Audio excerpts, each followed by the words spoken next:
Well, hello everybody and welcome to Jeff's Baking Blog.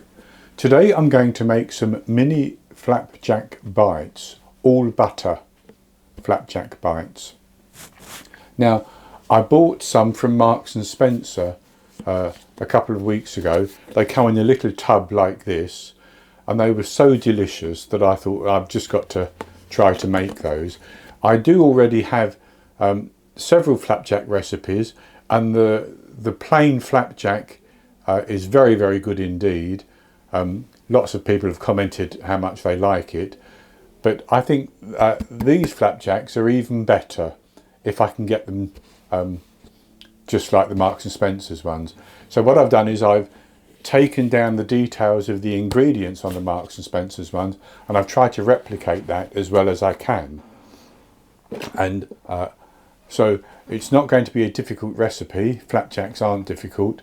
I start off by preheating my oven to 180 degrees Celsius, 160 Celsius with a fan, 350 Fahrenheit, and I've lined a 9 by 13 inch pan with some parchment paper. I greased the pan and then I lined it with parchment paper, and that's 23 by about 32 to 33 centimetres. Something similar to that size would be good, and you don't need it as deep as mine because these are not going to be a very thick flapjack.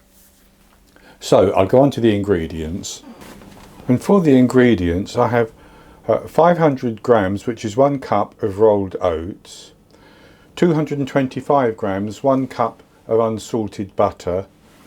I'm going to use 187 grams, 9.5 tablespoons of golden syrup, 200 grams, half a cup of condensed milk, 137 grams, 2/3 of a cup plus 1 teaspoon of demerara sugar, and I'm going to use 3 grams of salt, which is less than the Marks and Spencer's container would indicate was in those flapjacks. So that will still bring the flavour of the flapjacks together quite nicely.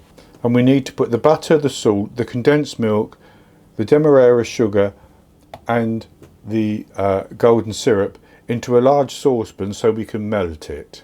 So I've put the butter, the sugar, the golden syrup, the condensed milk and the salt into this pan, and I'm simply going to put that onto the heat and gently dissolve everything. Now I don't need to show you that dissolving. I will stir it from time to time, but before I do that I'm going to do something with the oats. I'm going to take some of my oats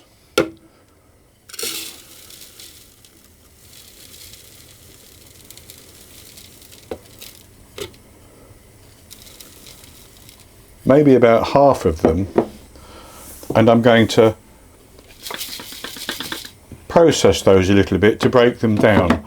In the Marks and Spencer's mini bite flapjacks, I didn't see much of the shape of the rolled oats, so I'm assuming that they broke them down a little bit, and I'm going to do the same.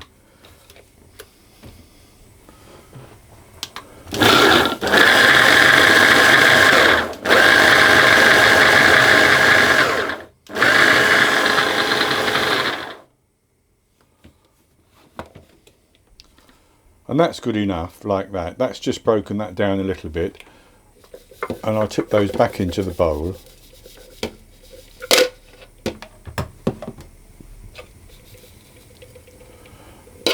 And they will be ready once our other ingredients have melted. All those ingredients have now melted and dissolved into each other. And what I'm going to do is I'm going to pour in my oats,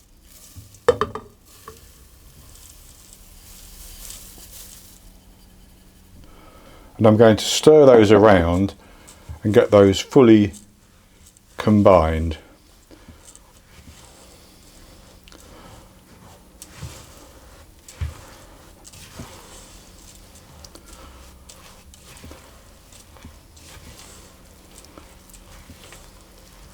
And that's fully combined now, so I need to put that into my prepared pan.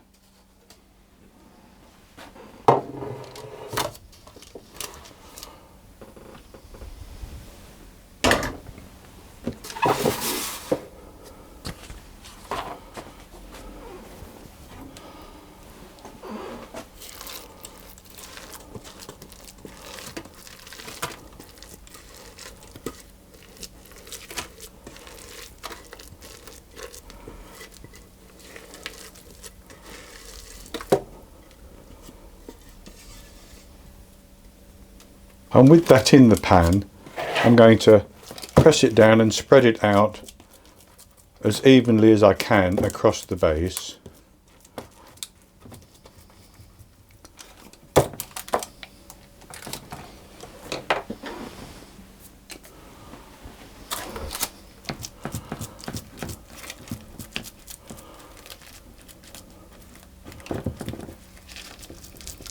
And that's fairly even, so I'm going to put that into my oven and I'm going to bake it for about 25 minutes. It will probably just to begin to come away from the sides, but I don't want it to brown too much. I just want it to bake through, and then I'll take it out of the oven and I'll leave it in the tin to cool just a little bit, and then I'll take it out of the tin and I'll come back when we're ready to cut it. I baked my flapjacks for 25 minutes and it baked quite nicely. It's still very warm, but what I've done is I've taken a serrated knife and I have scored lines about 1.25 inches apart in both directions to make squares basically. And I'm now going to leave that to cool down more, and once it's cooled down more I'm going to cut those squares and then I'll come back and we'll have a taste. So I've cut some of the flapjack mini bites and this is what they look like.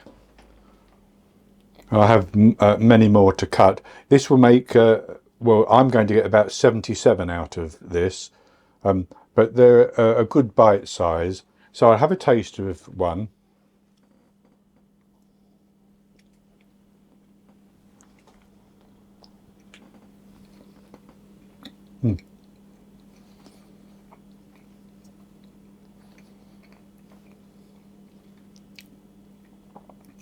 Lovely and buttery,